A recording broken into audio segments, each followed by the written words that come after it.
A massive screen in the Galactic Council chamber flickered to life. Every alien representative in the room turned to watch as a face appeared on the display.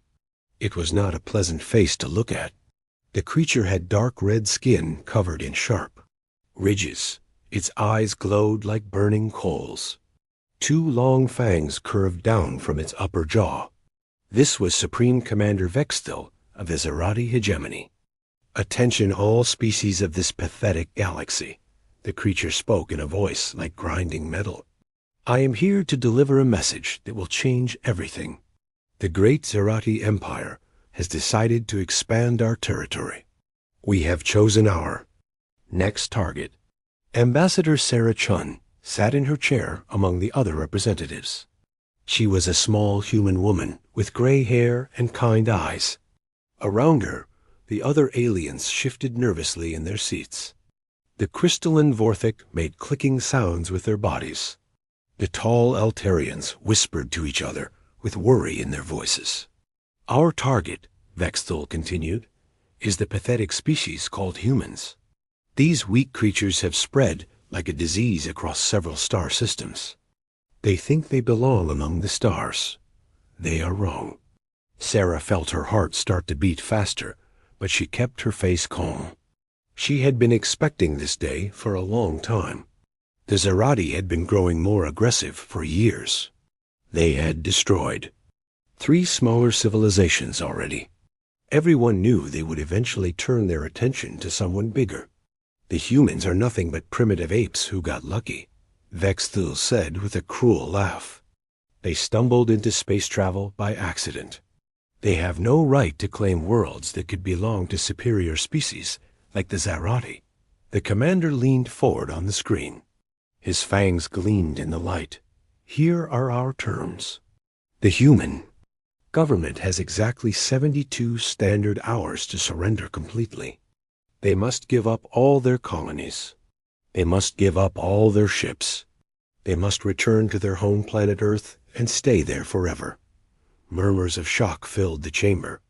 Even for the Zerati, this was extremely aggressive. The Altarian ambassador stood up on his long legs. "Commander Vextil, surely you cannot be serious. The humans have done nothing to threaten your empire." "Silence." Vextil roared. "I did not ask for your opinion, Tree Dweller. The humans exist where they should not exist. That is threat enough." The Vorthic representative, a being made of living crystal, spoke in a voice like wind chimes. "What if the humans refuse your demands?" Vextil smiled, showing all of his sharp teeth. "Then we will demonstrate what happens to species who defy the Zerati Empire. We will turn every human world into glass. We will hunt down every human ship in space. We will make sure that nothing remains of their pathetic civilization except stories told by other species as warnings." Sarah felt cold anger building in her chest, but she forced herself to remain still. Around the chamber, other representatives looked at her with pity. Some looked away entirely, as if they were already attending her funeral. "Our fleet is already moving toward human space," Vextil announced. 2,000 ships of war, each one capable of destroying a planet. The largest military force ever assembled in this galaxy. Even if every other species joined together too. Help the humans, they could not stop us. The Altarian ambassador tried again. Perhaps there could be negotiations. The humans might be willing to give up some of their colonies in exchange for peace. "There will be no negotiations," Vextil snarled. "The humans will surrender completely, or they will die completely. Those are the only choices." Sarah finally stood up. The chamber fell silent as all eyes turned to her. She was so much smaller than most of the other representatives. Next to the towering Altarians or the massive rock-like Threnody, she looked tiny and fragile. "Commander Vextil," she said in a clear, steady voice, "I have heard your message. I will pass it along to my government immediately." "Good," Vextil growled. "Tell them that the Zerati Empire has never been defeated in war. Tell them that resistance is useless. Tell them that mercy is only possible through complete surrender. Sarah nodded slowly. I will tell them exactly what you said. Is there anything else you want me to communicate? Yes, Bextel said, his eyes burning brighter. Tell them that if they try to run, we will chase them to the edge of the galaxy. Tell them that if they try to hide, we will find them. Tell them that the Zerati Empire remembers every insult, and we always collect what is owed to us. I understand, Sarah replied. Will that be all? That is all. You have 72 hours. Do not waste them. The screen went blacked out. The chamber erupted in noise as representatives began talking all at once. The Altarians were whispering frantically among themselves. The Vorthik were making their worried chiming sounds.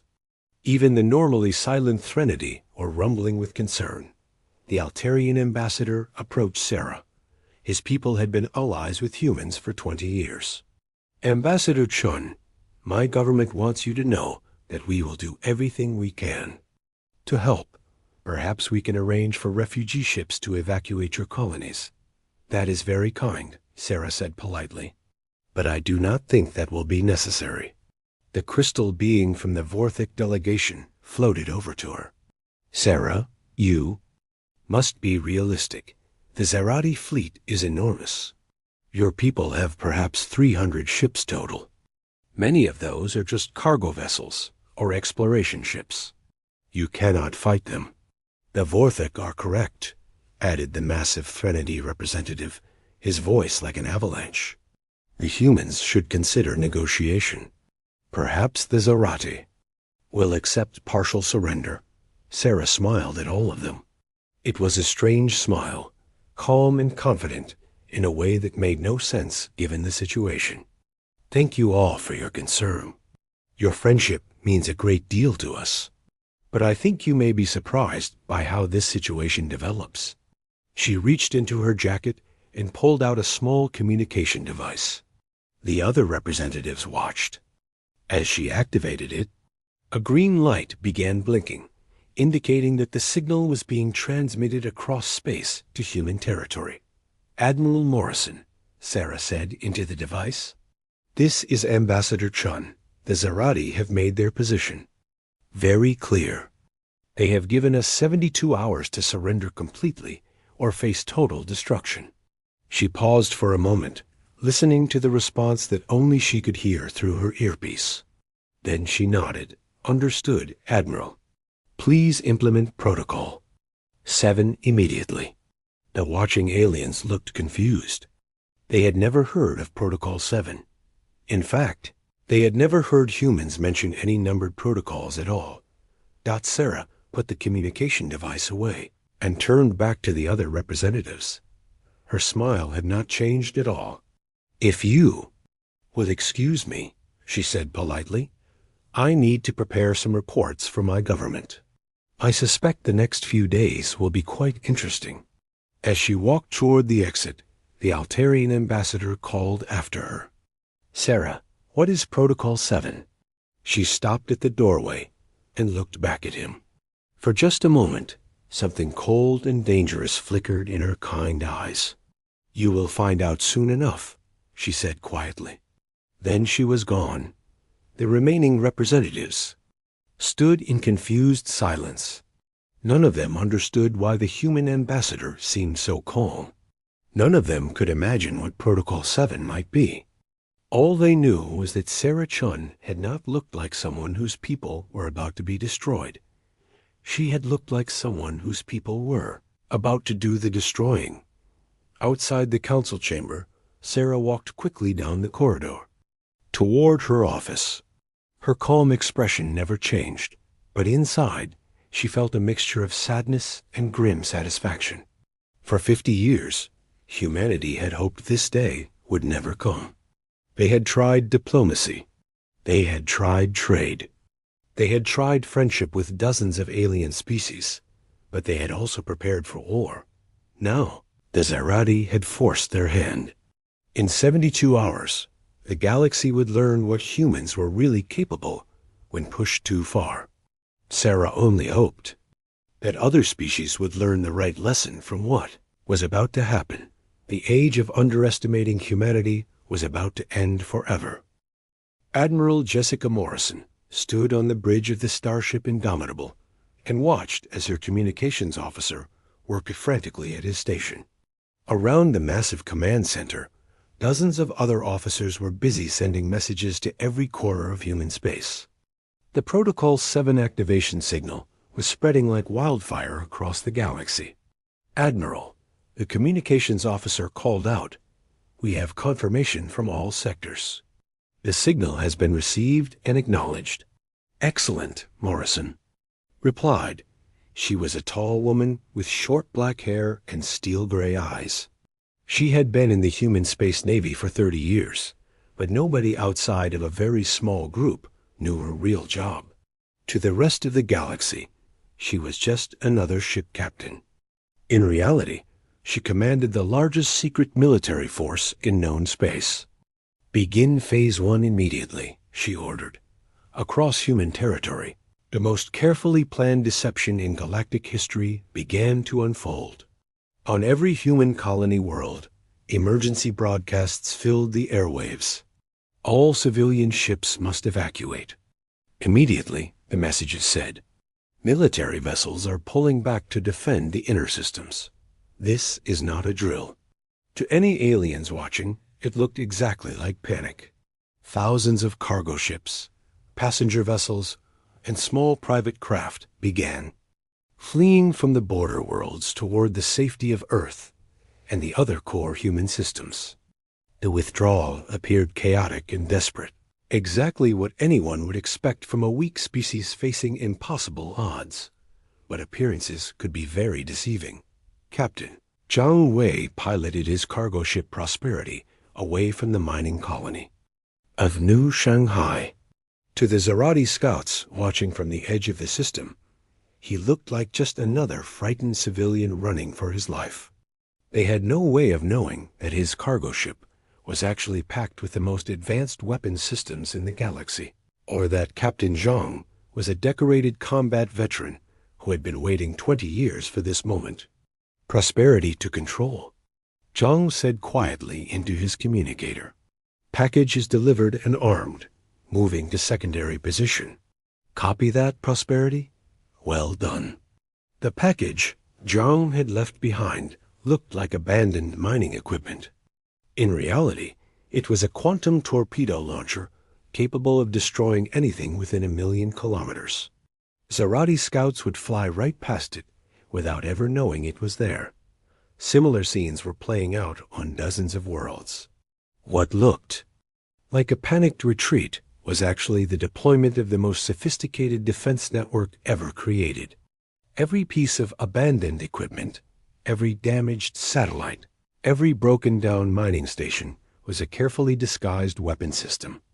Meanwhile, in the asteroid fields of the Vega system, something much larger was happening. "Commander, Lisa." Park watched as the rocky surface of a particularly large asteroid began to split apart. What emerged was not mining equipment or a research station. It was a shipyard. "Phoenix Base to all construction teams," Park announced. "Camouflage deactivation is complete. Begin final assembly immediately." The asteroid had been hollow for 40 years. Inside its carefully concealed interior, human engineers had been building warships that no alien species had ever seen before. The construction bays that emerged from the rock were each large enough to hold a small city, and every single one contained a fully assembled battleship. Park smiled as she watched the massive vessels begin to move out of their hiding places. Each ship was 3 times the size of anything the galaxy thought humans could build. Their armor was made from materials that did not officially exist. Their weapons were based on technology that humans were not supposed to understand. "Beautiful, isn't she?" Park said to her second-in-command as the first battleship cleared the asteroid. "All 12 ships are magnificent," the younger officer replied. "How long until the other bases finish their launches?" 6 hours. By then, we'll have over 10,000 ships in space. The younger officer whistled in amazement. The Zarati think we have 300 ships total. Let them keep thinking that for a few more hours, Park said with a grin. In another part of space, something even more impressive was happening. Captain Sarah Rodriguez had been flying the same patrol route for 15 years. Every alien scout who had ever observed her knew her ship, the Wanderer. It was a small exploration vessel, obviously unarmed, clearly no threat to anyone. Today, Rodriguez activated a series of controls that she had never used before. The outer hull of the Wanderer began to change. Panels slid away to reveal hidden weapon systems. The engines that had seemed barely powerful enough for exploration suddenly showed their true capability as military-grade drives. In less than 10 minutes, the harmless exploration ship had transformed into a deadly stealth fighter. Wanderer to Fleet Command, Rodriguez reported. Transformation complete. All systems showing green. Copy that, Wanderer. You are cleared to begin hunting operations. Rodriguez smiled coldly.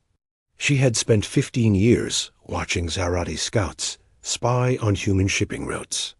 Now it was time to return the favor. Back on the bridge of the Indomitable, Admiral Morrison reviewed the reports flowing in from across human space. Every secret base was powering up. Every hidden shipyard was launching its vessels. Every disguised warship was revealing its true nature.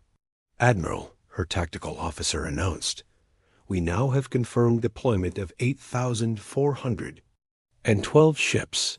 Estimate full deployment in 4 hours. Morrison nodded. What about the Zarati fleet? Still advancing toward our territory. They seem to be interpreting our civilian evacuation as a sign of weakness. Intelligence suggests they're moving faster than originally planned. Perfect. The more confident they feel, the bigger the surprise will be.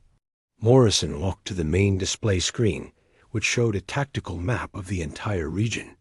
Red dots marked the positions of Zarati ships. Blue dots showed human vessels. A few hours ago, the red dots had vastly outnumbered the blue ones.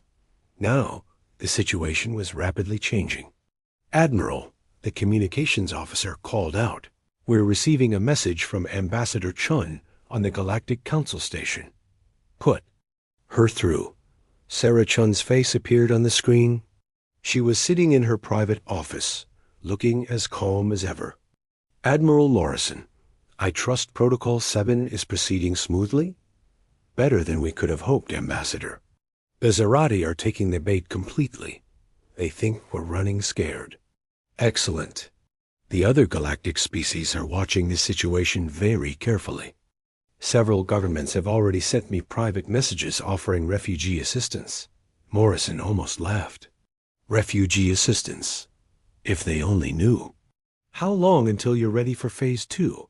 Morrison checked her displays again. 6 hours. For full deployment. After that, we can engage at any time. Good. The Zarati fleet should reach the Kepler system in about 8 hours. That will be perfect timing. Ambassador, are you certain the other galactic governments don't suspect anything? Chun smiled. Admiral, we've been playing the role of peaceful, slightly primitive humans for 50 years. We've been so convincing that even our closest allies believe it. The Altarians actually offered to help us negotiate a partial surrender with the Zarati. And what did you tell them? I thanked them for their concern and told them it wouldn't be necessary. Morrison grinned. I bet that confused them. They have no idea what to make of our confidence. None of them do. As far as the galaxy knows, we're about to be wiped out by a vastly superior force. Well, they're half right about the wiping out part. Indeed. Is there anything else you need from the diplomatic side? Morrison thought for a moment. Just make sure the council station is recording everything that happens. I want every species in the galaxy to see exactly what we're capable of. Already arranged. Every moment of the coming battle will be broadcast live to the entire Galactic Council.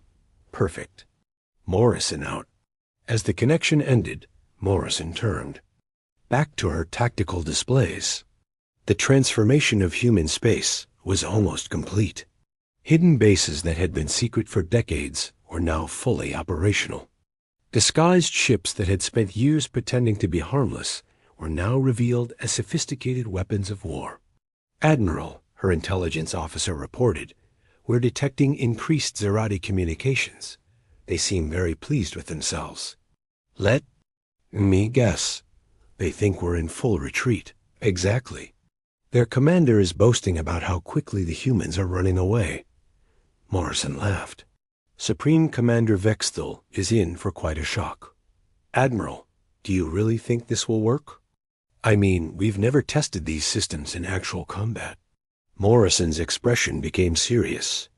"Commander, humanity has spent 50 years studying every species in this galaxy.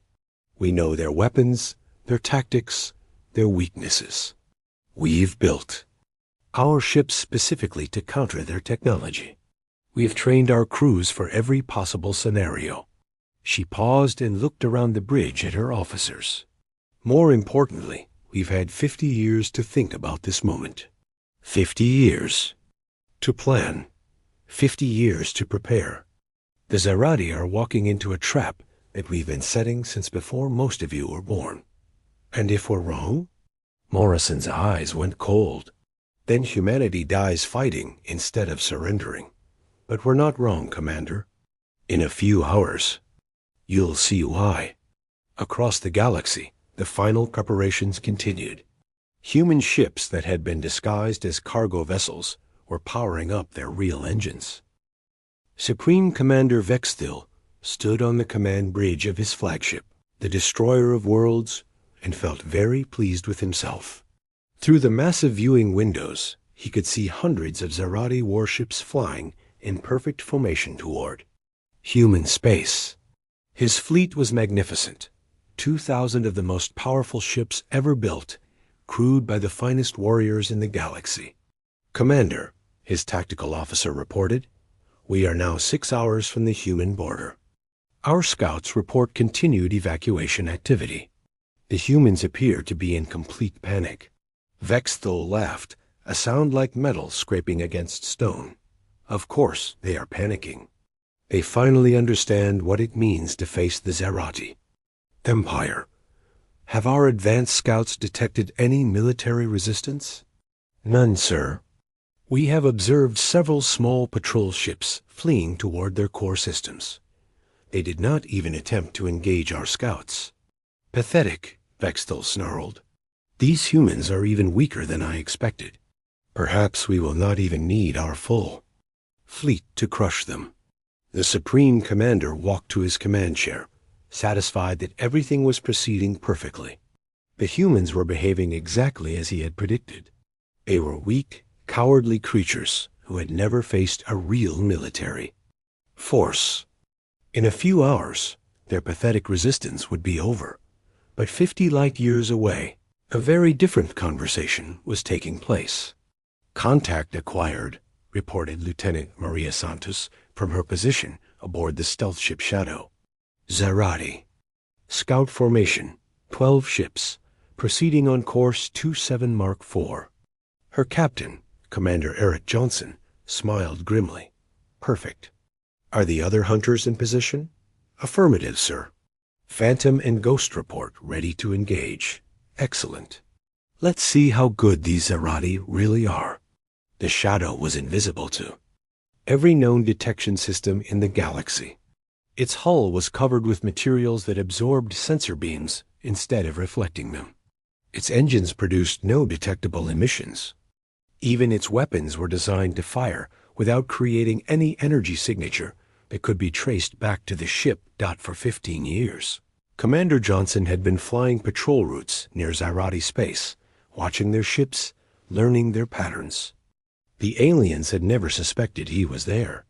Today, that knowledge would finally be put to use. "Weapons ready, sir," his gunner reported. "Fire."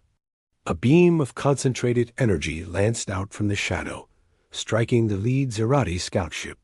The alien vessel simply vanished, turned into expanding gas and debris in less than a second. Before the other scouts could even react, similar beams erupted from empty space around them. The Phantom and Ghost had fired as well. In 30 seconds, the entire Zerati scout formation was destroyed. All targets eliminated, Santos reported. No survivors detected. Good. Set course for intercept point Delta. Let's find another patrol. Similar scenes were playing out across a dozen star systems. Human stealth ships that the galaxy didn't know existed were systematically hunting down Zerati scouts. The alien advance forces were disappearing one by one, with no idea what was happening to them. Back on the Destroyer of Worlds, Vexthal was beginning to feel the first hints of concern. "Commander," his communications officer called out, "we've lost contact with Scout Group 7. "What do you mean, lost contact?" "Their signals simply stopped, sir. No distress calls, no battle reports. They were transmitting normally one moment, then nothing." Vexthal frowned. "Could be equipment failure." "What about the other scout groups?" "Groups 3, 9, and 12 have also gone silent, sir." Now Vexthal was definitely concerned. "Send a full squadron to investigate." "I want to know what happened to those scouts." "Yes, sir." Squadron leader reports they will reach the last known position of Group 7 in 2 hours. The Supreme Commander paced back and forth across his bridge. 4 scout groups didn't just disappear for no reason. Something was wrong, but he couldn't figure out what. Meanwhile, in the hidden command center buried deep beneath Earth's surface, Admiral Morrison was watching the battle develop in real time. Holographic displays showed the positions of every ship in space, both human and Zerati. The picture was very encouraging. "Admiral," her intelligence chief reported, "Operation Silent Hunter is proceeding perfectly. We've eliminated 37 Zerati scout ships so far. They still have no idea what's happening to them." "Excellent. What about our main fleet deployment?" "Complete, Admiral. All ships are in position and ready for battle. Total count, 9,843 vessels." Morrison smiled. The galaxy thought humanity had 300 ships. They actually had almost 10,000. It was the greatest military deception in known history. "And the special weapons?" "All quantum torpedo platforms are online and armed. Temporal disruptor cannons are charged and ready. The gravitational wave generators are standing by." Morrison nodded. Those weapons represented 50 years of research into technologies that most alien species considered impossible. The Zerati were about to discover that humans were very good at making the impossible work. "Admiral," the communications officer announced, "we're receiving a transmission from the Galactic Council. Ambassador Chun requests a priority conference." "Put her through." Sarah Chun's face appeared on the main screen.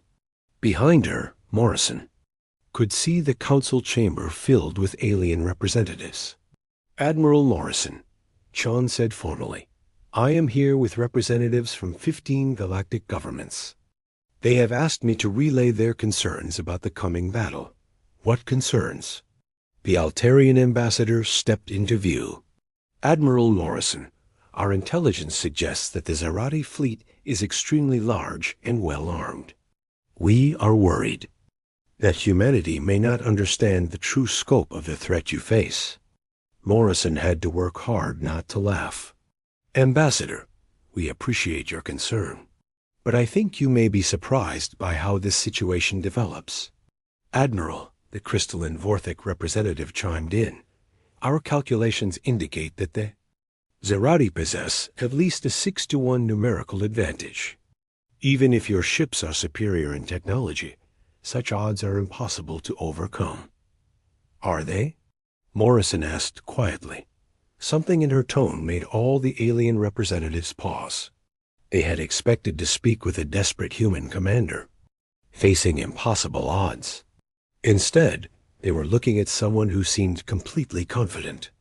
Admiral, Ambassador Chun said carefully, the council members would like to know if humanity has any ... surprises. That might change the tactical situation. Morrison smiled. Ambassador, I think it would be more accurate to say that the tactical situation is not quite what it appears to be. What do you mean? You'll find out in about 4 hours. Morrison. Out. As the connection ended, the alien representatives in the council chamber began talking excitedly among themselves. Something was wrong with this picture. The humans were acting far too confident for people who were about to be destroyed. Back in space, the Zarati Investigation Squadron had reached the last known position of Scout Group 7. Squadron Leader Crexton studied his sensors carefully, but there was nothing to see except empty space. This makes no sense, he muttered. 12 ships don't just vanish. Sir, his sensor operator reported, I'm detecting some debris. Very small pieces, scattered over a wide area. Can you identify what kind of debris? It appears to be Zarati hull metal, sir, but the pieces are so small. It's like the ships were completely vaporized. Crexton felt cold fear crawling up his spine. What kind of weapon could completely destroy a Zarati warship? Their shields were supposed to be able to stop anything short of a planet-killer missile. Sir, another officer called out, I'm detecting an energy signature. Something's out there. Where? I can't get an exact fix. It's like the readings are coming from empty space. Crexton stared at his displays. Empty space that contained an energy signature. Ships that had been completely vaporized. This was starting to feel very much like a trap. All ships, prepare for combat. Raise shields and arm weapons. But it was already too late. The humans had been watching and waiting. As soon as the Zarati squadron powered up their weapons, they revealed their exact positions to the stealth ships that surrounded them. Beams of quantum energy erupted from seemingly empty space. One by one, the Zarati vessels were destroyed with surgical precision. Squadron leader Crexton had just enough time to send a single terrified message before his ship was vaporized. Command, this is Investigation Squadron Alpha. We are under attack by invisible enemies. They're destroying us with unknown weapons. Request immediate backup. Request. The transmission cut off abruptly. On the Destroyer of Worlds, Supreme Commander Veek Still listened to the message with growing horror. Invisible enemies. Unknown weapons. Ships being vaporized without a trace.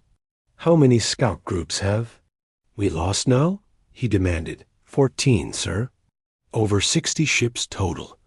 And we still don't know what's killing them? No, sir. Whatever these weapons are, they're beyond our current technology to detect or counter. Vexthal slammed his fist on his command chair. This was not how the battle was supposed to go. The humans were supposed to be weak and helpless. They were not supposed to have invisible ships and impossible weapons. Send a message to the fleet. All ships are to proceed with maximum caution. Full shields, full weapons. And I want a complete sensor sweep of the space ahead of us. Yes, sir. The Zarati fleet entered the Kepler 442 system at exactly 1422, Galactic Standard Time. Supreme Commander Vexthal had spent the last 6 hours growing more nervous as scout group after scout group disappeared into empty space. But now, seeing the massive formation of his ships spreading across the star system, he felt his confidence returning. Fleet status report, he ordered. All ships present and accounted for, sir.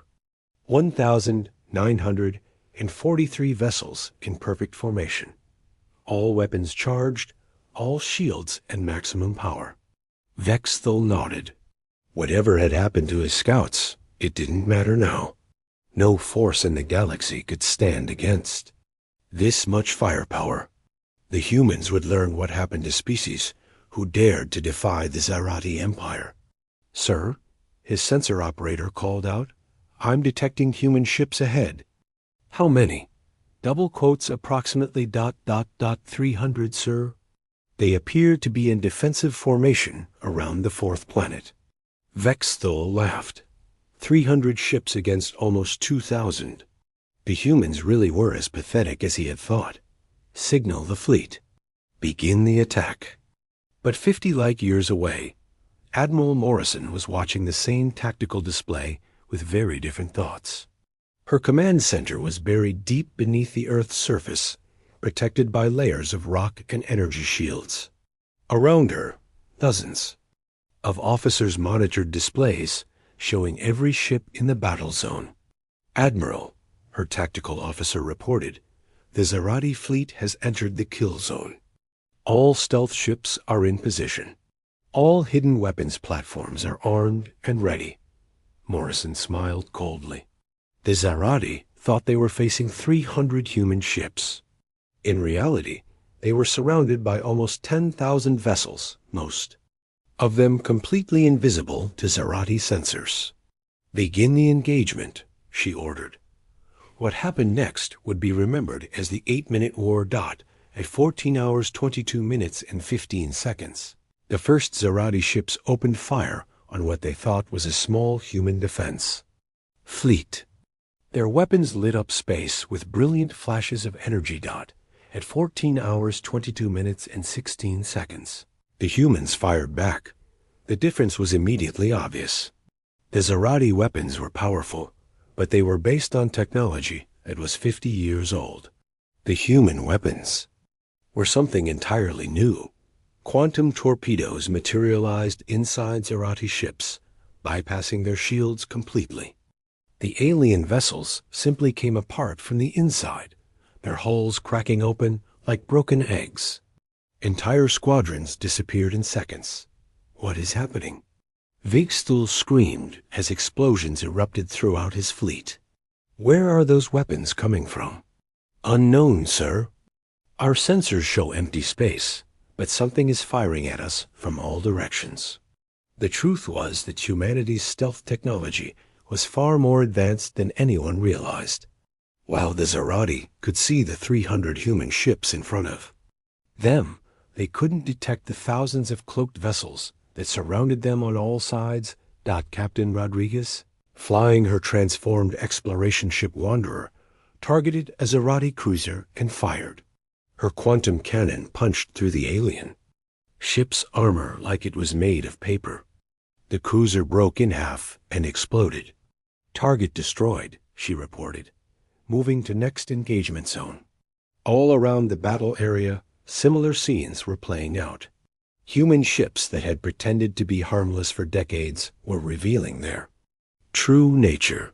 The galaxy's most advanced weapon systems were being used in combat for the first time, but the real shock came when the hidden battle stations revealed themselves. Admiral, Morrison's weapons officer, announced, all gravitational. Platforms are ready to fire. Do it. Across the Kepler system, objects that had looked like asteroids suddenly powered up. They weren't asteroids at all. They were massive weapons platforms that could manipulate gravity itself.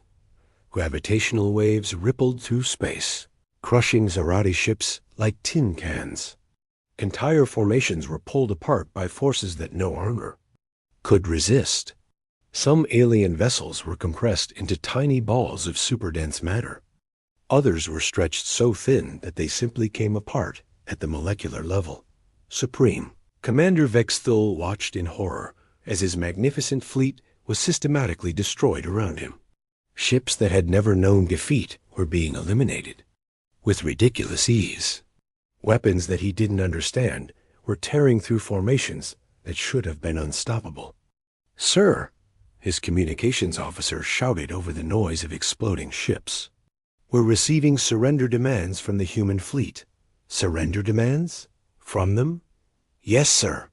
They're offering to accept our unconditional surrender if we power down our weapons immediately."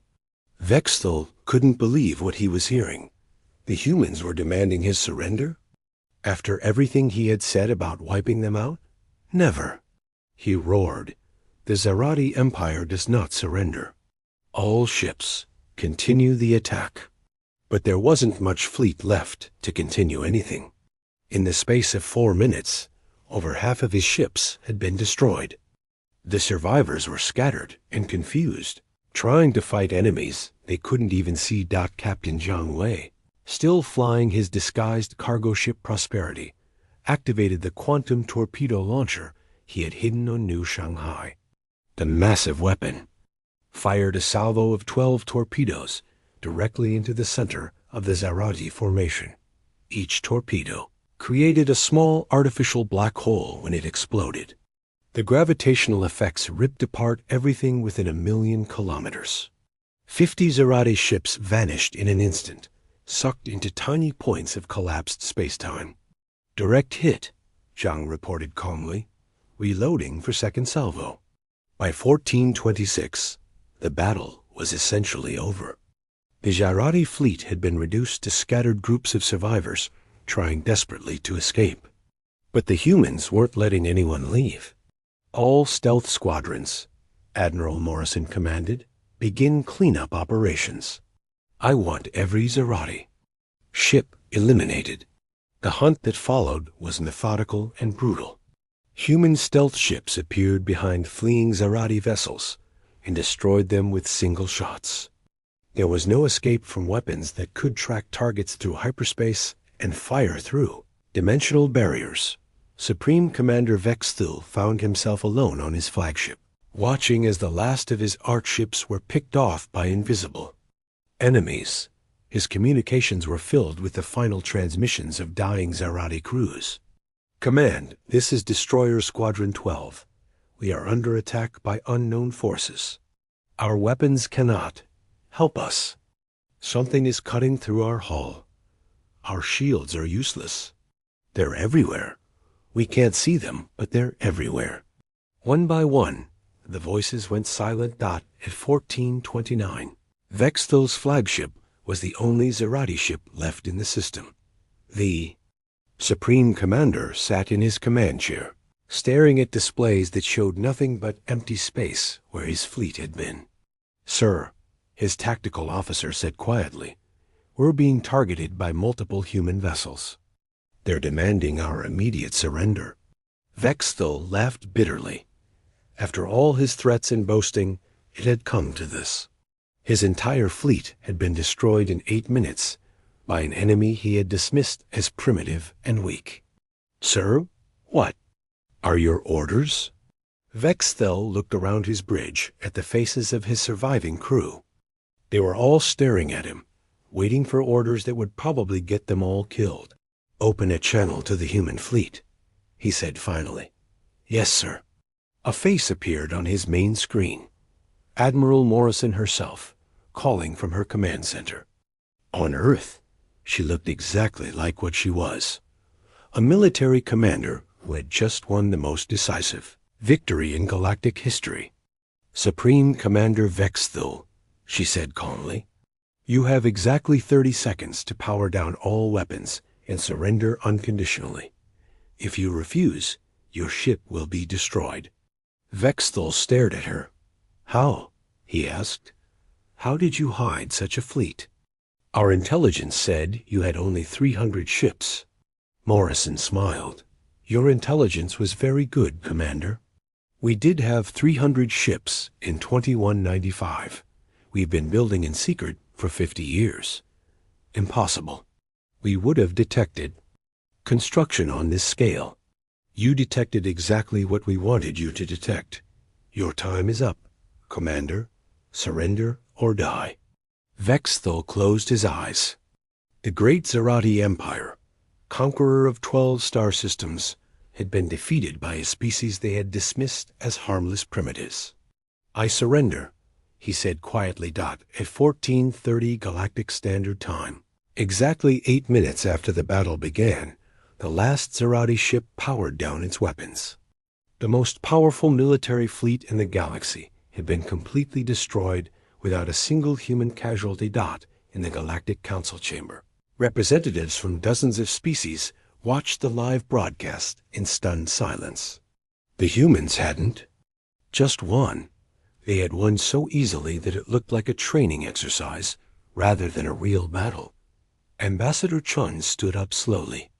As you can see, she said to the shocked aliens around her, humanity's military capabilities may have been somewhat underestimated.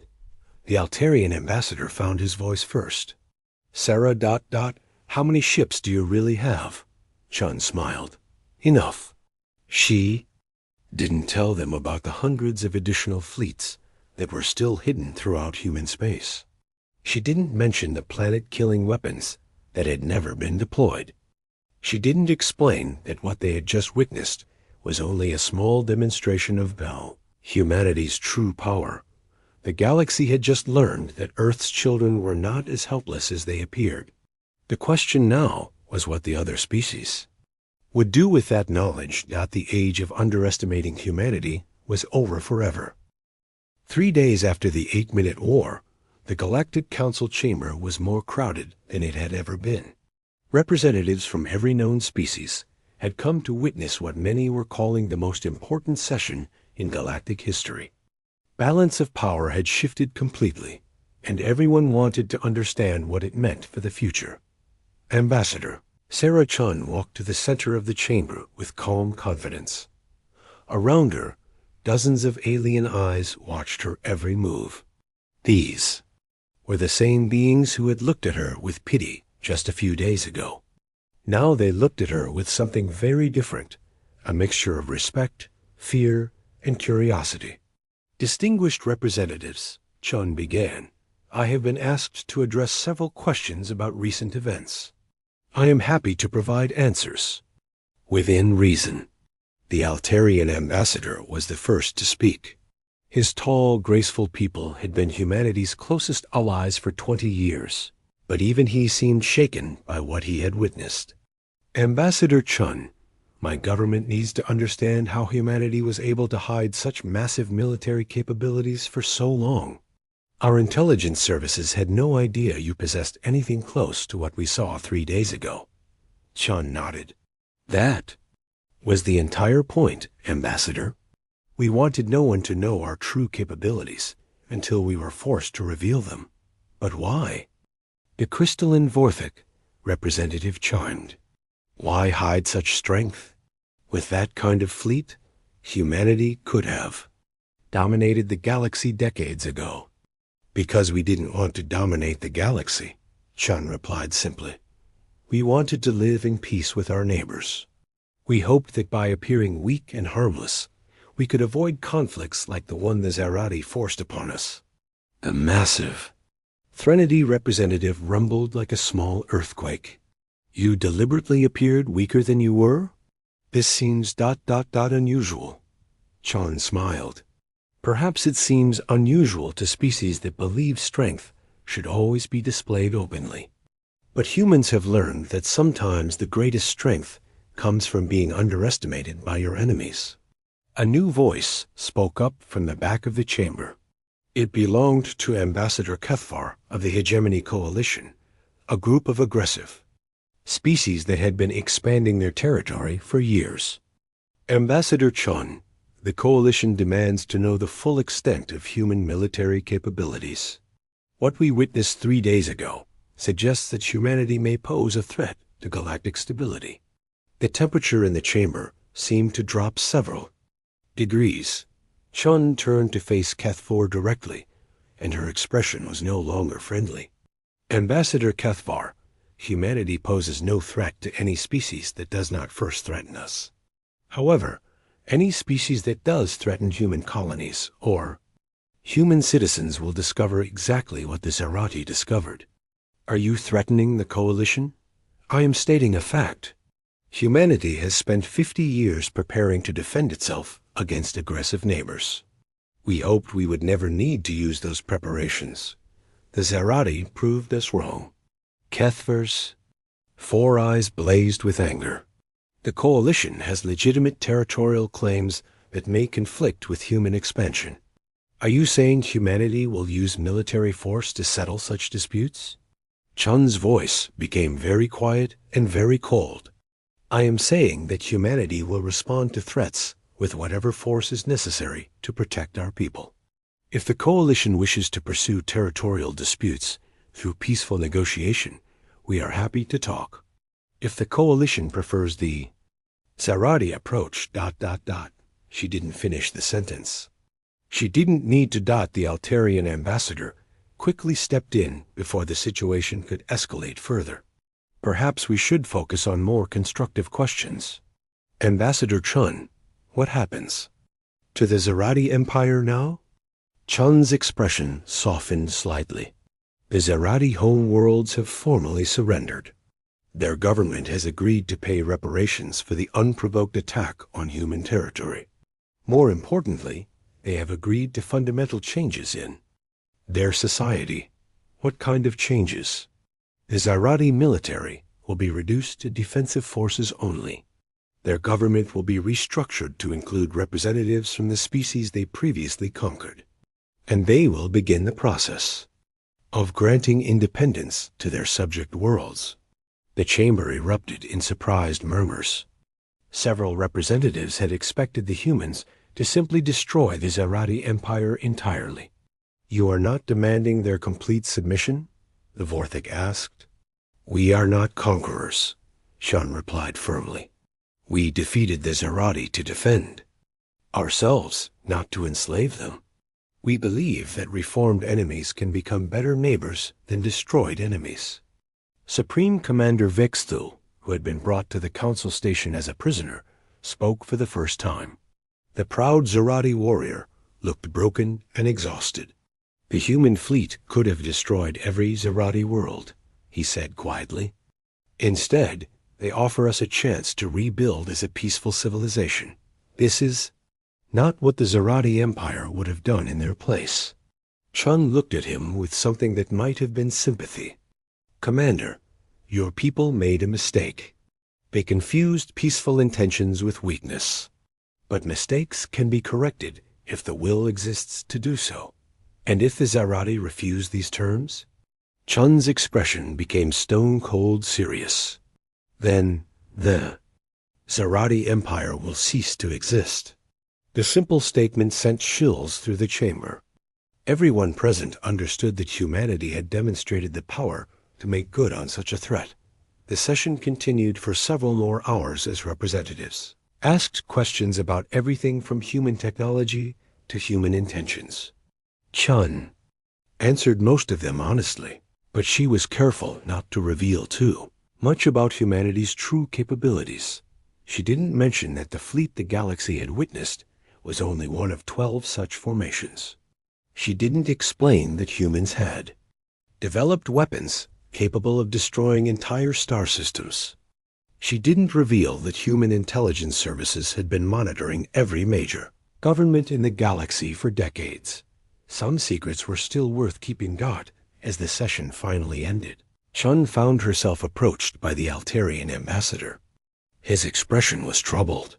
Sarah, I have to ask, are we still allies? After everything that has happened? Chun smiled genuinely for the first time all day. Of course we are, Ambassador.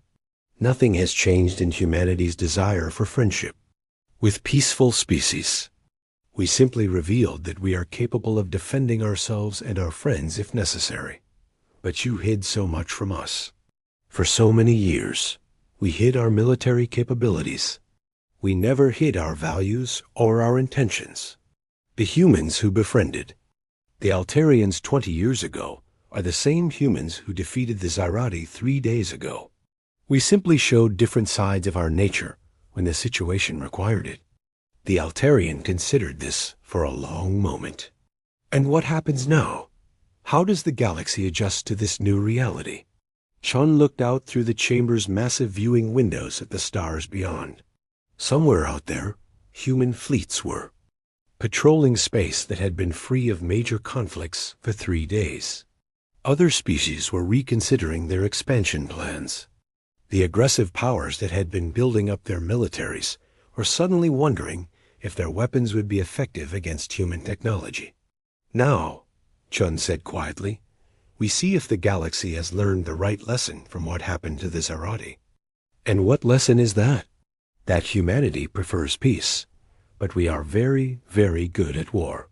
1 month later, the changes were already visible throughout the galaxy. The Hegemony Coalition had quietly abandoned their planned invasion of 3 neutral systems. The Mordic pirates had suddenly become much less aggressive in their raids on shipping lanes. Several minor conflicts that had been brewing for years were suddenly being resolved through negotiation rather than warfare. Ambassador Chun sat in her office on the council station, reading reports from across human space. The news was encouraging. For the first time in decades, galactic civilization seemed to be moving toward peace rather than conflict. A communication signal chimed, indicating an incoming message. Chun activated the display to see Admiral Morrison's face. "Admiral, good to see you. How are the fleet exercises going?" "Very well, Ambassador. The new recruits are adapting quickly to our advanced systems. More importantly, we've detected significant reductions in military buildups across the galaxy. It seems that our demonstration has had the desired effect." "Excellent. Any signs of new threats developing?" Morrison smiled grimly. "Nothing we can't handle. Several species have attempted to probe our defensive networks, but they haven't found anything. As far as the galaxy knows, the fleet they witnessed represents our full capabilities." "Good. How many governments have requested diplomatic meetings this week?" 17. "Everyone wants to improve their relationship with humanity all of a sudden." Chun laughed. "Fear has a way of encouraging diplomacy. But I think some of these requests are genuine. The Vorthik, for instance, seem genuinely interested in cultural exchange programs. And the others? The others are trying to figure out if they can afford to be our enemies." Morrison nodded. "Well, they've seen what happens to species that threaten us. Hopefully, that will be enough to keep the peace."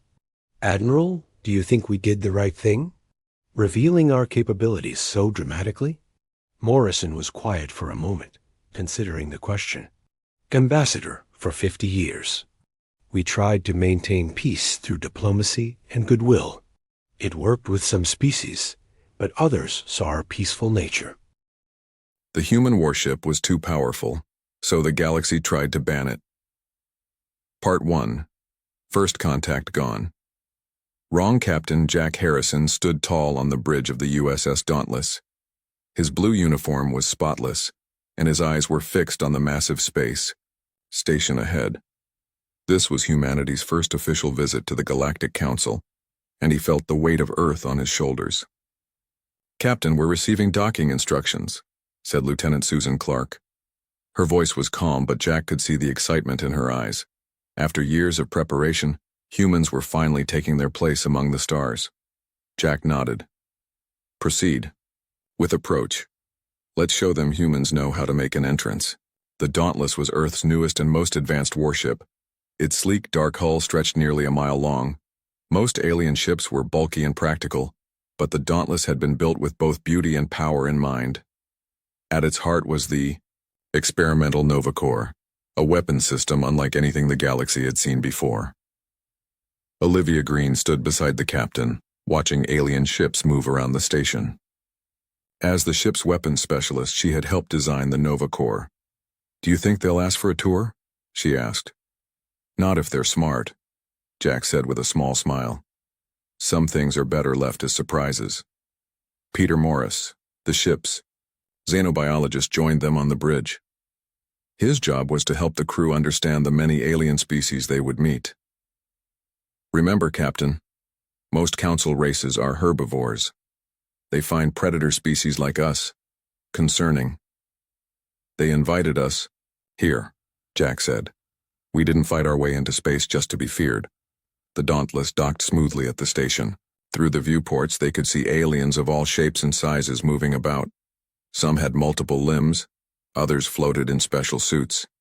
The galaxy was more diverse than humans had ever imagined. Council Elder Zix Toril watched the human ship dock from his private chamber. The tall, slender alien had pale blue skin and 4 arms. "So these are the humans," he said to his assistant. "They look so primitive. Do not underestimate them, Elder, his assistant warned. Their technology advanced faster than any species we've encountered, especially their weapons. Zixtoral's large eyes narrowed. Every new species thinks they are special. The Council has maintained peace for 15,000 years. We will not let these newcomers disrupt the balance. The human delegation left their ship to meet with Council representatives. Captain Harrison, Lieutenant Clark, Olivia, and Peter walked through the station's grand halls.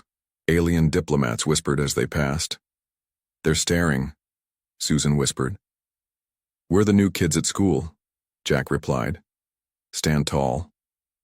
The meeting with the Council began well. Humans explained their history, their hopes for the future, and their desire to join the galactic community. The Council members seemed impressed, if cautious. We welcome Earth to the stars, announced the Council speaker, a massive jellyfish-like creature floating in a special tank. But we must emphasize our most important rule: peaceful resolution to all conflicts. Violence is the last resort of the primitive mind. Jack nodded respectfully, but he couldn't help wondering how these peaceful aliens handled real threats. Earth's history was full of hard lessons about the need for strong defenses. 3 days later, as the diplomatic talks continued, the Dauntless received an emergency signal. A human trading vessel was under attack in nearby space. The Council advised patience. Their peacekeeping forces would respond eventually. Eventually isn't good enough, Jack told the Council. Those are our people. Before the Council could stop them, the Dauntless broke away from the station and jumped to faster-than-light speed. The human ship's FTL drive was another technology that impressed and worried the aliens. It was more efficient than anything they had. When the Dauntless arrived at the scene, they found a small human ship surrounded by 7 Screeth pirate vessels. The Screeth were known throughout the galaxy as dangerous raiders. They looked like large reptiles with cybernetic enhancements. Hail the Screeth ships, Jack ordered. The main screen showed a Screeth captain, his scales dark green and his eyes yellow. Human vessel, this is not your concern. Leave now. Those are our people you're attacking, Jack replied. Release them and leave this space immediately.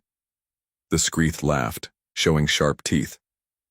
Your Council friends aren't here to protect you. 1 ship against 7? You should have stayed home. Jack looked at Olivia. Power up the Nova Core, minimal setting. Olivia's fingers moved across her console. Nova Core powering up, Captain. The system is stable. The Screeth ships began to move toward the Dauntless, weapons charging. They clearly didn't expect much resistance from a single human vessel. Last warning, Jack broadcast. Withdraw now. The Screeth responded by firing their weapons. Energy blasts hit the Dauntless's shields, causing the bridge to shake slightly. They've made their choice, Jack said. Ms. Green, you may fire when ready. Olivia took a deep breath and pressed the activation sequence. Nova Core firing. From the outside, the Dauntless seemed to glow from within. A pulse of energy bright as a small sun emerged from the ship. The pulse split into 7 precise beams, each targeting a Screeth vessel. When the light faded, all 7 pirate ships were floating dead in space, their systems completely shut down. Direct hit on all targets, Olivia reported. Their ships are disabled but intact. Life support systems still functioning. Jack nodded, with satisfaction. Send a message to the trading vessel, they're safe now. What the humans didn't know was that a Council observation probe had recorded everything. Back at the Council station, Elder Zixtoral and other Council members watched the footage with horror. 1 ship defeated 7 in seconds, a Council member gasped. And they showed restraint, another added. They could have destroyed them completely. Zixtoral's 4 hands clenched into fists. Do you understand what this means? Their technology is beyond anything we expected. If humans decided to conquer rather than join us, could we stop them? The Council chamber fell silent as they considered this question. When the Dauntless returned to the station, the mood had changed. The Council representatives were formal and distant. Jack could feel their fear. You violated Council protocol, the speaker told him. Peacekeeping is the Council's responsibility. With respect, Jack replied. Where we come from, We don't stand by while our people are in danger. As the human delegation returned to their ship that evening, Susan looked worried. I don't think they appreciate what we did. Jack looked back at the council chamber. They're afraid of us now, not because of what we did, but because of what we could do. In his private chamber, Elder Zix Toril was already calling a secret meeting of his allies. The humans must be contained, he told them. Their warship is too powerful. If we allow this technology to spread, the peace we've maintained for millennia will collapse. What do you suggest? Asked another elder. Zix Toril's eyes gleamed. First, we need new regulations prohibiting such weapons. Then we need to learn more about this Nova Core. The humans cannot be allowed to keep such power to themselves. Back on the Dauntless, Jack looked out at the stars. He had a feeling that humanity's welcome to the galaxy was about to become much more complicated.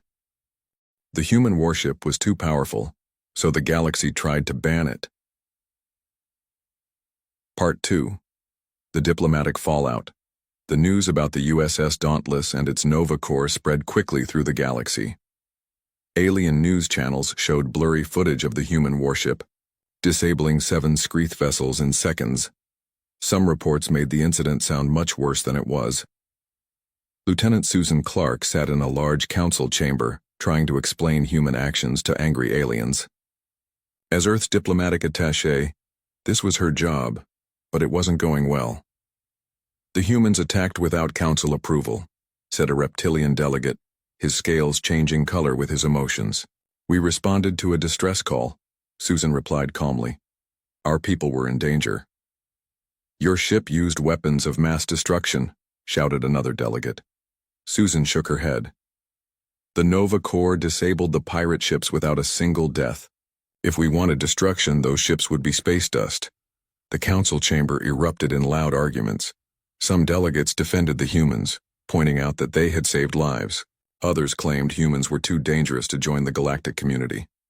Back on Earth, Captain Jack Harrison stood at attention in Admiral George Russell's office. The Admiral was a stern man with gray hair and more medals than Jack could count. You've caused quite a stir, Captain, the Admiral said, looking at reports on his desk. I followed standard Earth protocol, sir. The pirates would have killed our traitors. Admiral Russell nodded slowly. I would have done the same, but politics is a different battlefield. The Council is now demanding information about the Nova Core. Jack frowned.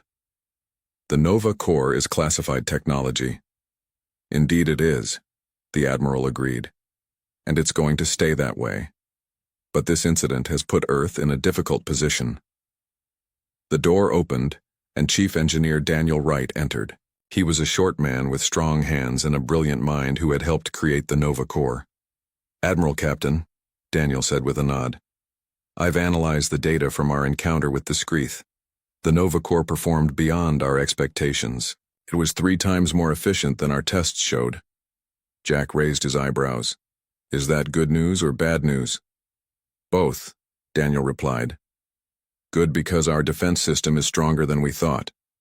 Bad because the aliens might have more reason to fear us. Admiral Russell stood up and walked to a large window overlooking Earth's orbital shipyards. The Council has scheduled an emergency meeting. They're voting on a new resolution to ban excessive force weapons. It's clearly aimed at us. Can they do that? Jack asked. They can try, the Admiral said. But Earth won't give up its right to self-defense. Meanwhile, in deep space, a Screeth battle fleet moved through the darkness. After the humiliation their pirates had suffered, they wanted revenge. The Screeth leader, a scarred veteran named Gortak, gathered his captains. The humans have powerful weapons, Gortak hissed, but they are new to space. They have few ships and fewer allies. One captain spoke up. But their dauntless ship cannot be everywhere at once, Gortak finished. We will target their trade, routes, their mining operations. We will make them regret challenging the Screeth. What Gortak didn't tell his captains was that he had received secret messages from Council Elder Zix Toril. The Elder had suggested targets and promised that Council peacekeepers would be slow to respond. 2 days later, 3 human mining stations were attacked by Screeth raiders. By the time help arrived, the stations were heavily damaged, and many humans were dead or injured. At Earth's military headquarters, Commander Alan Reeves studied the attack reports. He was younger than most commanders, with a reputation for bold thinking. "This is just the beginning," he told Admiral Russell. "The Screeth are testing us, seeing how we respond." The Admiral looked grim. "What do you suggest?" "A show of force," Alan replied without hesitation. "Use the Dauntless. Show the galaxy what happens when you attack humans." "That might just confirm their fears about us," the Admiral warned. "Fear can be useful," Alan said, "especially when dealing with bullies." The Admiral considered this. "I'll take your suggestion to the Earth Council." Earth's government was divided on how to respond. Some leaders wanted to comply with the Council's weapons ban to show goodwill. Others argued that humans needed strong defenses in a dangerous GUI. Galaxy President Laura Winters listened to all sides before making her decision. "We will not apologize for protecting our people," she announced, "nor will we give up our right to self-defense. But we will show the galaxy that humans use power responsibly." Back on the Dauntless, Jack received new orders. His ship would patrol the trade routes openly, showing the human flag. They would not hide their capabilities but would use force only when necessary. "It's a fine line to walk," Susan told him before she left for another council meeting. "Show strength without seeming aggressive," Jack smiled. "That's what humans do best." As the Dauntless began its patrol, Communications Officer Natalie Powell noticed something strange. The ship's advanced sensors were picking up unusual transmission patterns between certain Council ships and unknown vessels. "The signals are heavily encrypted," she told Jack, "but they're definitely not standard Council communications."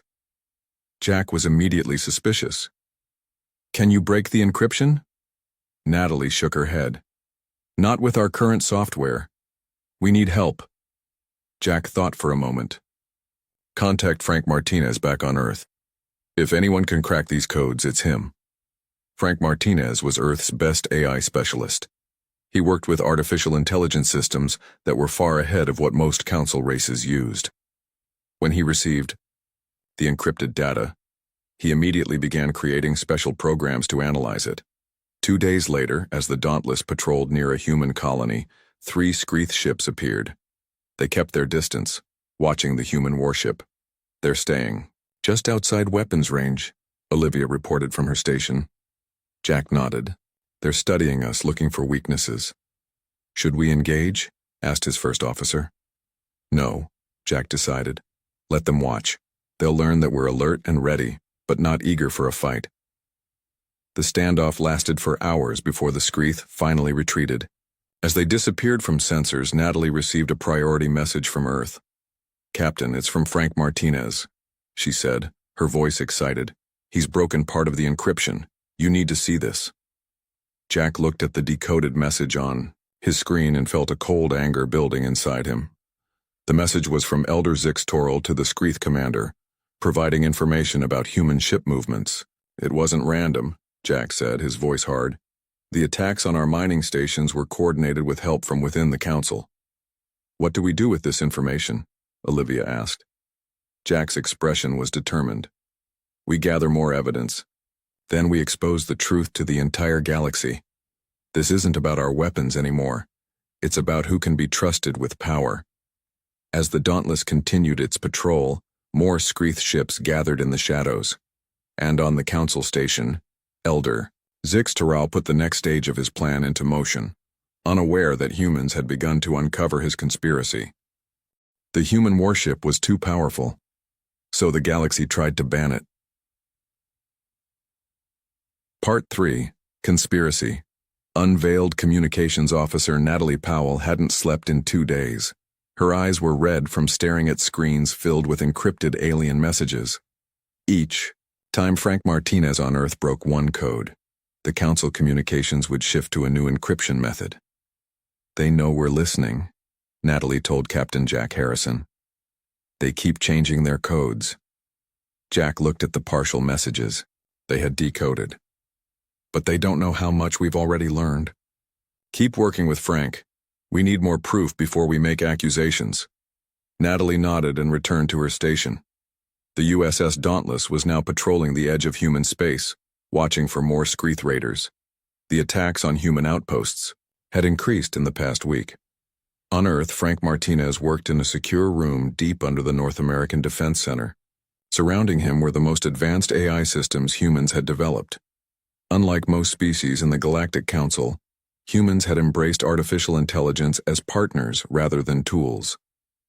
"Show me patterns in the Council communications," Frank told his main AI assistant. "Focus on messages sent before Screeth attacks." The AI displayed thousands of communication lines on the large screens around the room. Slowly, clear patterns emerged. Messages from Elder Zix Toral's office to certain frequencies always happened just before human outposts were attacked. "Got you," Frank whispered. He immediately sent his findings to the Dauntless. When Jack saw the evidence, he called his senior officers together. Olivia Green, Peter Morris, and Natalie Powell gathered in the ship's conference room. "Frank has confirmed what we suspected," Jack said. "The Screeth attacks are coordinated with help from inside the Council, specifically from Elder Zix Toral's office." "But why?" Peter asked. "The Council claims to stand for peace." "Peace on their terms," Jack replied. "Our Nova Corps technology threatens their military dominance. They want to eliminate that threat." Olivia looked troubled. "So the pirates were never random raiders. They were tests to see what our weapons could do." "Exactly," Jack said. "And now we have proof." The officers discussed what to do with this information.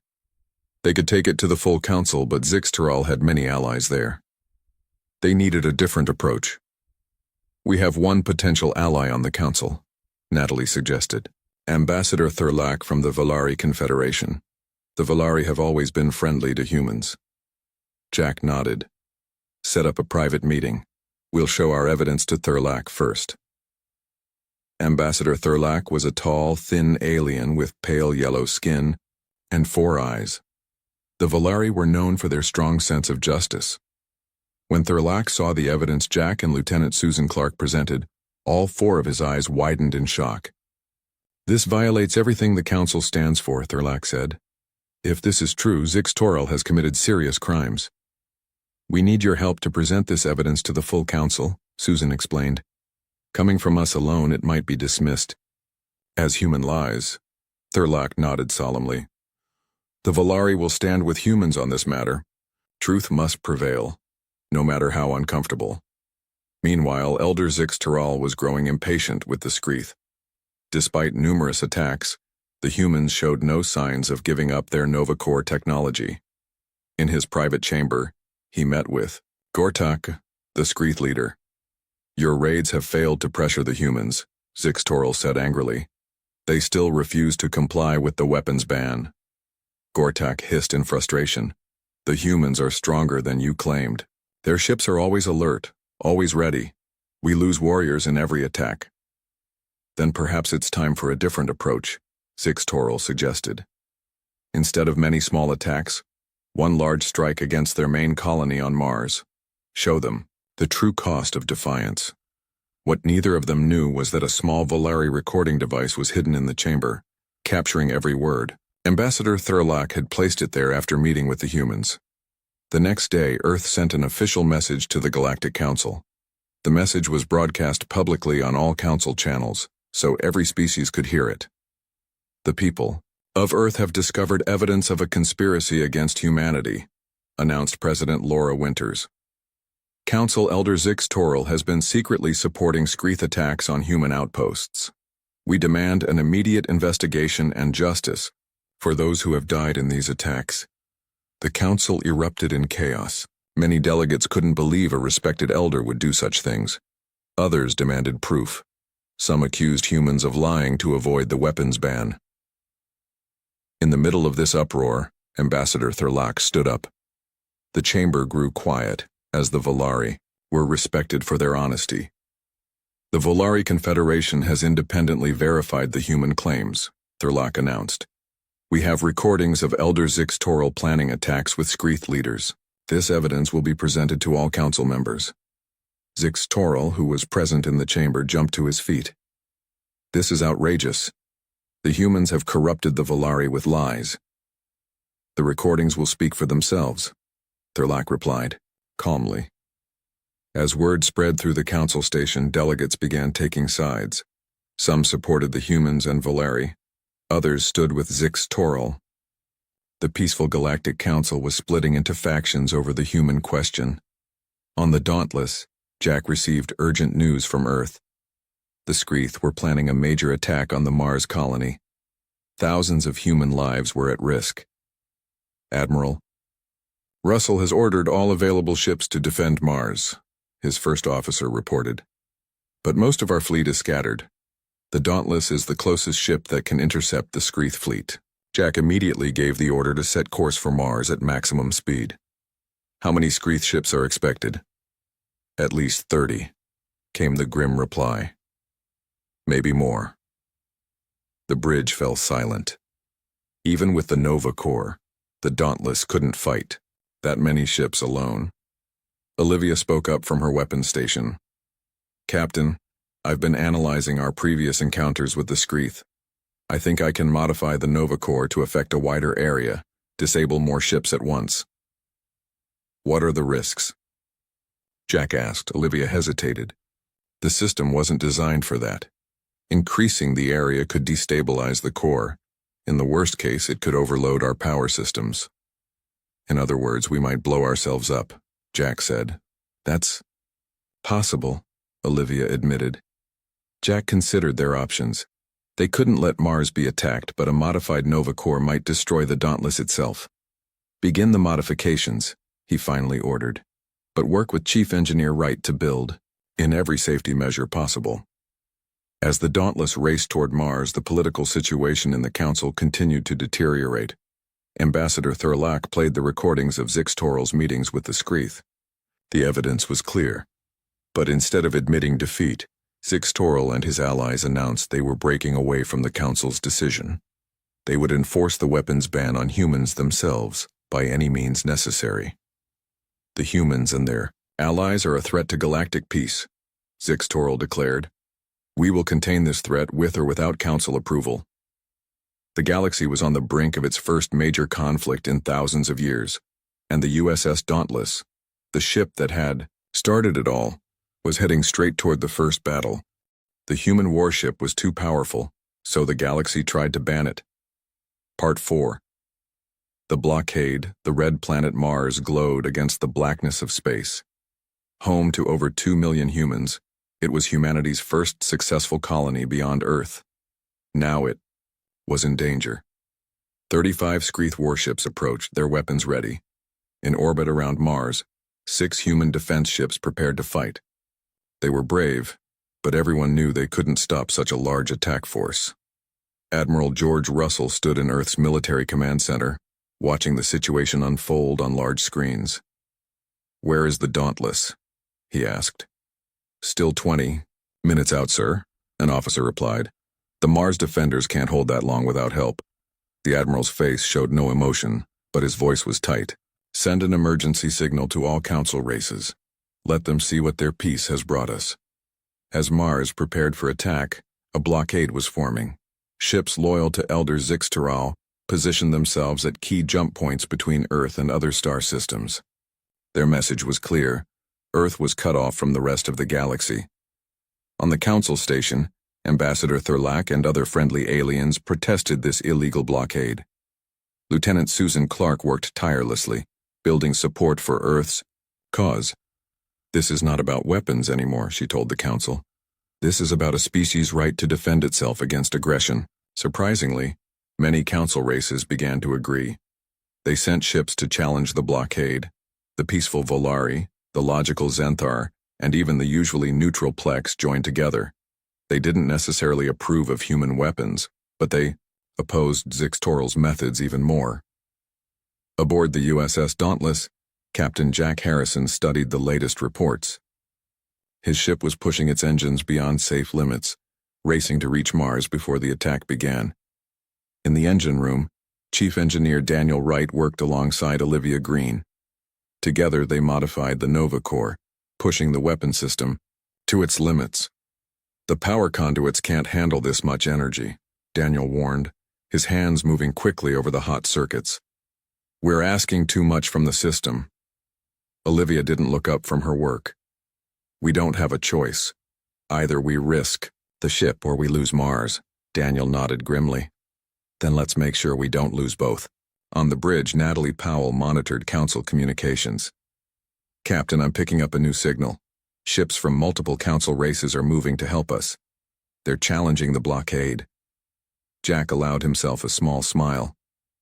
It seems we have more friends than Zixtoril expected. The ship shuddered as the engine strained. Time to Mars? Jack asked. 10 minutes, his pilot answered. But the Screeth will reach the colony in 5. Jack's expression hardened. We need more speed. Tell engineering to give us everything they've got. In the engine room, Daniel received the order. Without hesitation, he bypassed several safety systems. The ship's engines roared louder, pushing the Dauntless faster than it was designed to go. The core temperature is rising, an engineer reported nervously. Keep it together, Daniel ordered. Just a few more minutes. At Mars, the battle had begun. Screeth ships fired on the human defenders, who fought bravely but were quickly overwhelmed. 2 human ships were already destroyed and the others were damaged. The Mars colony activated its shield domes, but they weren't designed to withstand a full military assault. Frightened colonists huddled in underground shelters hoping for a miracle. That miracle appeared as a streak of light against the stars. The Dauntless dropped out of FTL, engines glowing white-hot from the strain. We've reached Mars, the pilot announced. Screeth fleet dead ahead. Jack stood up. All hands to battle stations. Olivia, is the Nova Corps ready?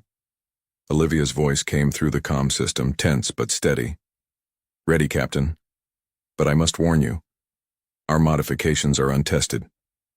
The targeting system might not distinguish between friend and foe at this range. Understood, Jack replied. Order all human ships to fall back. Give them 2 minutes to clear the area. The remaining human defenders acknowledged the order and retreated behind the Dauntless. The Screeth, seeing only one major ship opposing them, grew confident. One ship cannot stand against 35, Gortak, the Screeth leader, broadcast. Surrender now, humans. Jack didn't bother to respond. Instead, he opened a channel to his crew. This is the captain speaking. What we do here today will determine the future of humanity in this galaxy. I couldn't ask for a finer crew to face this challenge with. Stand ready. The 2 minutes passed quickly. The human ships were clear, but the Screeth had used the time to surround the Dauntless. They're targeting our engines, Natalie reported. They want to disable us, not destroy us. Jack nodded. They want our technology. Olivia, status of the Nova Corps? Power levels at maximum, Olivia replied from the weapons bay. The core is stable, but only just. We'll get one shot at this, Captain. Make it count, Jack ordered. Fire, when ready. On the weapons deck, Olivia took a deep breath and activated the modified Nova Core. The ship hummed as unprecedented energy flowed through its systems. Warning lights flashed across every console. In engineering, Daniel and his team fought to keep the power conduits from melting. Reroute emergency power, he shouted over the alarms. Keep those cooling systems online. The Dauntless began to glow from within, just as it had during their first encounter with the Screeth. But this time, the glow was brighter, almost blinding. Into the space around Mars, time seemed to slow. The Screeth ships fired, their weapons closing in on the Dauntless. The human ship's shields absorbed the first hits, but they couldn't withstand such an assault for long. Then the Nova Corps fired.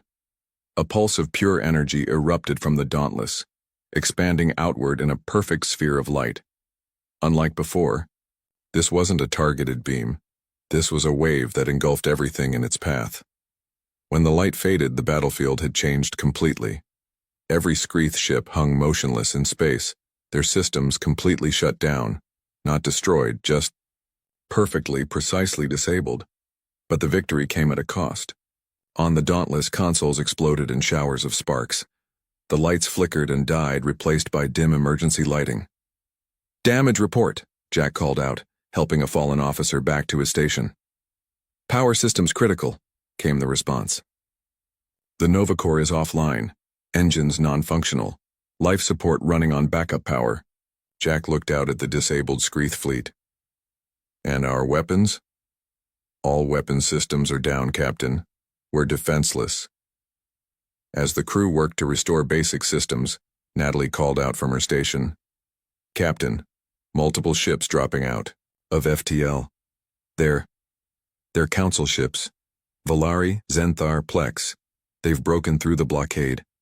Jack watched as friendly alien ships surrounded the disabled Screeth fleet. The Mars colony was safe. But the battle for humanity's place in the galaxy was far from over. On the council station, Susan Clark received news of the Dauntless's victory. As she prepared to address the council again, she knew that the real fight, the diplomatic one, was just beginning. And somewhere in deep space, Elder Zix Toril received the news with cold fury. His plan had failed, but he wasn't finished yet. If he couldn't ban human weapons, he would take more direct action. The Dauntless was crippled and vulnerable. Now was the perfect time to strike. The human warship was too powerful, so the galaxy tried to ban it. Part 5.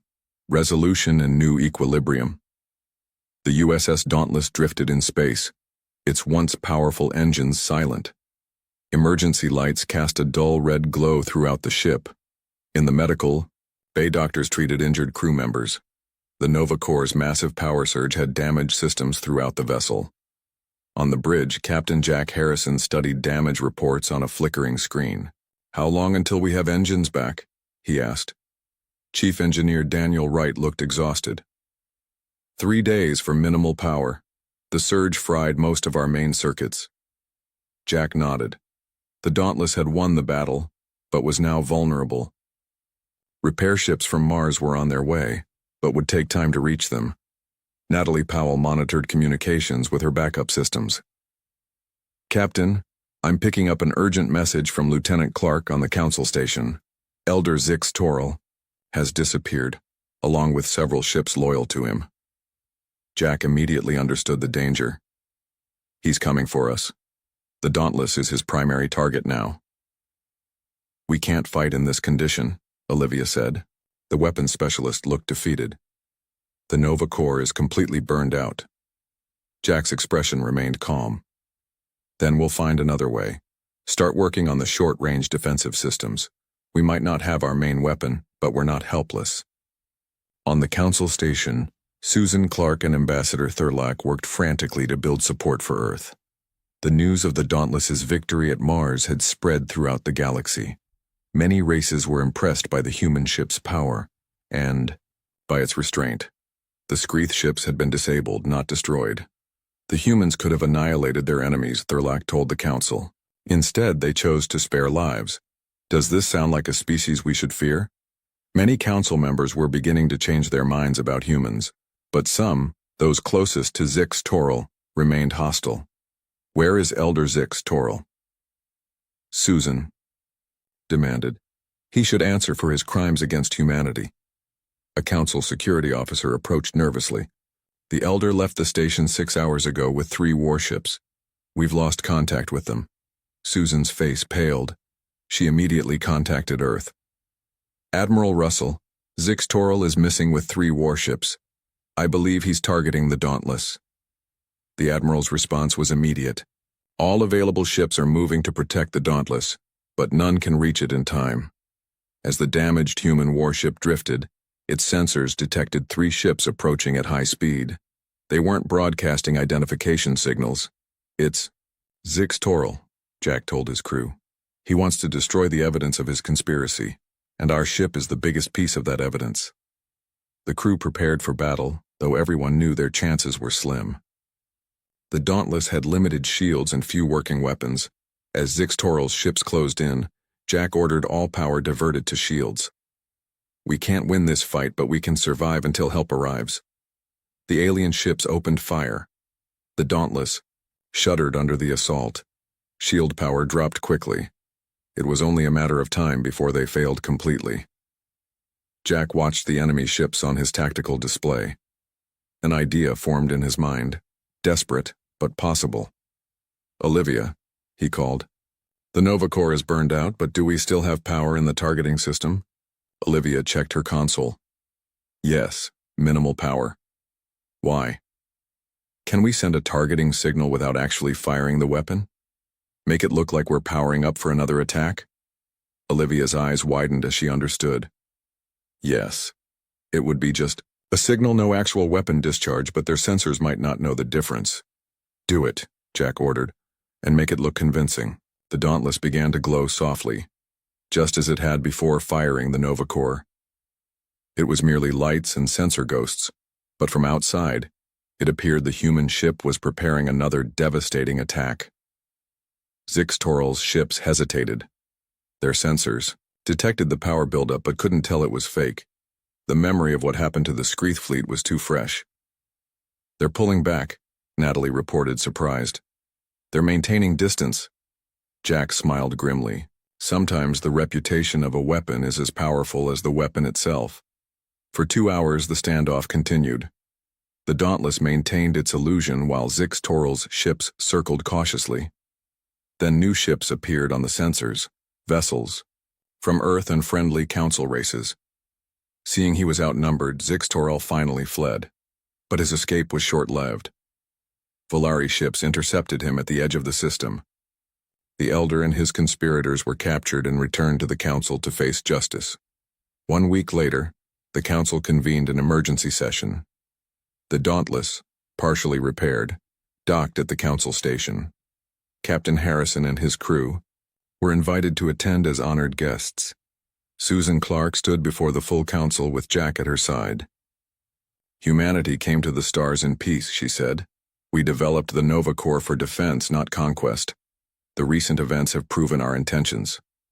The Council speaker, the massive jellyfish-like being, responded. The actions of Elder Zixtoral do not represent the Council. We apologize for the attacks on human colonies. Jack stepped forward. Apologies are accepted, but what happens now? Will you still ban our defensive technology? The room fell silent. This was the crucial question. Finally, the speaker replied. The ban on excessive force weapons will be revised. Each species has the right to defend itself, but with rights come responsibilities. A new treaty was proposed. Human Nova Core technology would be recognized as legitimate when used with appropriate restraint. Humans would share some of their defensive innovations with the Council, while keeping the key elements secret. In return, humanity would gain full membership in the Galactic Council. Most surprisingly, the treaty included a new role for humans. With their unique combination of advanced weapons and ethical restraint, human ships would serve as peacekeepers in disputed regions of space.